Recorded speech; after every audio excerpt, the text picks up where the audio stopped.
এখন থেকে আপনি কোনো প্রয়োজনে যদি নিজের স্বর্ণের গয়না বিক্রি করতে চান, সেখান থেকেও কর দিতে হতে পারে আপনাকে।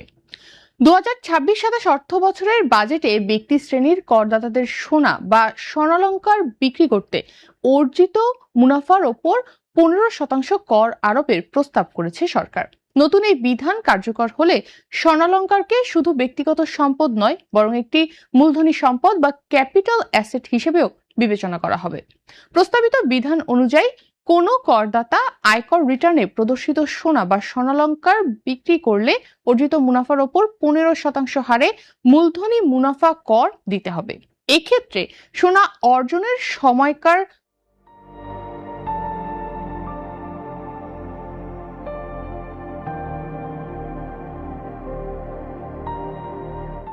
বাজার মূল্য এবং বিক্রির সময়কার বাজার মূল্যের পার্থক্যকে মুনাফা হিসেবে গণ্য করা হবে। সেই মুনাফার উপরই কর আরোপ করা হবে।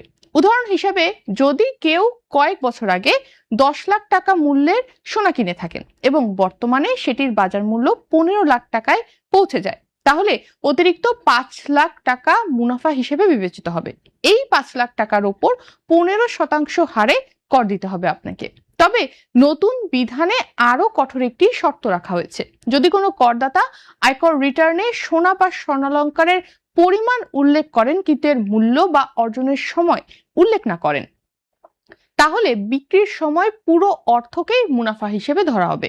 সেক্ষেত্রে বিক্রয় মূল্যের ওপরই 15% কর আরোপ করা হতে পারে। জাতীয় রাজস্ব বোর্ড এনবিআর কর্মকর্তাদের মতে, দীর্ঘদিন ধরে কিছু করদাতা রিটার্নে বিয়ে, উপহার বা পৈতৃক সূত্রে পাওয়া বিপুল পরিমাণ সোনা দেখিয়ে আসছেন। পরে সেই সোনা বিক্রির অর্থকে বৈধ আয়ের উৎস হিসেবে উপস্থাপন করে কর ফাঁকির সুযোগ নেওয়া হয়েছে। এনবিআর এর দাবি, অনেক ক্ষেত্রে রিটার্নে যে পরিমাণ সোনা দেখানো হয়, বাস্তবে সেই পরিমাণ সোনা দেশের বাজারেই নেই। তাই 13 জুন রাজধানীর পল্টনে অর্থনৈতিক রিপোর্টার্স ফোরাম ইআরএফ আয়োজিত অর্থবিল বিষয়ক এক সেমিনারে এনবিআর এর কর্মকর্তারা এই নতুন বিধানের ব্যাখ্যা দেন। আয়কর নীতি বিভাগের প্রথম সচিব জাফর ইমাম এ সময় গণমাধ্যমকে বলেন, আন্তর্জাতিক চর্চার সঙ্গে সামঞ্জস্য রেখে সোনা ও স্বর্ণালংকারকে মূলধনী সম্পদ হিসেবে বিবেচনার সিদ্ধান্ত নেওয়া হয়েছে। ইউরোপের অনেক দেশেও এ ধরনের সম্পদের ওপর মূলধনী মুনাফা কর আরোপ করা হয়। তবে কর বিশেষজ্ঞদের একটি অংশ মনে করছেন, এই বিধান প্রকৃত করদাতাদের জন্য কিছু জটিলতা তৈরি করতে পারে।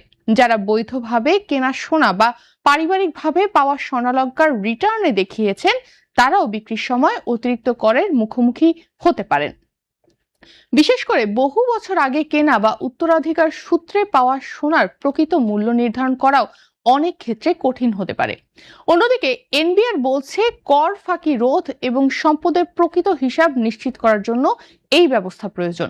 একই সঙ্গে রিটার্নে সম্পদের সঠিক মূল্য প্রদর্শনে করদাতাদের উৎসাহিত করবে নতুন বিধান। এদিকে সেমিনারে এনবিআর এর চেয়ারম্যান মোহাম্মদ আব্দুর রহমান খান গণমাধ্যমকে জানিয়েছেন, ব্যবসা সহজ করতে অনলাইনে তাৎক্ষণিক ভ্যাট নিবন্ধন এবং মাসিকের পরিবর্তে 3 মাস অন্তর ভ্যাট রিটার্ন জমা দেওয়ার ব্যবস্থাও চালু করা হবে। ফলে নতুন অর্থবছর থেকে শুধু সোনা কেনা নয়, সোনা বিক্রির ক্ষেত্রেও করের বিষয়টি বিবেচনায় রাখতে হবে করদাতাদের। বিশেষ করে যারা আয়কর রিটার্নে সোনা বা স্বর্ণালংকার দেখিয়েছেন, তাদের জন্য সম্পদের মূল্য ও অর্জনের তথ্য সঠিকভাবে সংরক্ষণ করা আগের চেয়ে আরো বেশি গুরুত্বপূর্ণ হয়ে উঠবে।